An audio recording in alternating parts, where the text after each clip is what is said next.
પાકિસ્તાની ગોળીબારીમાં સરહદ પર બીએસએફના સબ ઇન્સ્પેક્ટર મોહમ્મદ ઇમ્તિયાઝ શહીદ. સરહદી વિસ્તારમાં હજુ પણ દહેશત, બંકરમાં રહેવા લોકો મજબૂર.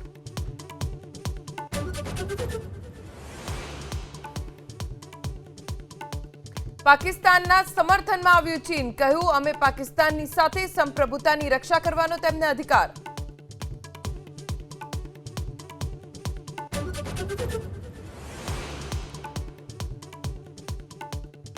હજુ 3 દિવસ રાજ્યમાં વરસાદની આગાહી. સૌરાષ્ટ્ર, ઉત્તર અને દક્ષિણ ગુજરાતમાં ખાબકી શકે છે વરસાદ.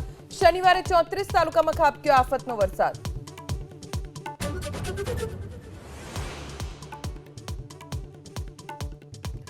આ વર્ષે કેરળમાં 4 દિવસ વહેલા ચોમાસાની થઈ શકે છે એન્ટ્રી. તો ગુજરાતમાં 10 થી 12 જૂન સુધીમાં થશે પધરામણી.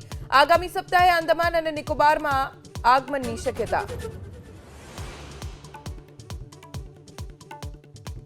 આઈપીએલની સ્થગિત મેચ અંગે બીસીસીઆઈ આજે લેશે નિર્ણય. ભારત પાકિસ્તાન વચ્ચે તણાવના કારણે આઈપીએલની બાકીની મેચ કરાઈ હતી સ્થગિત.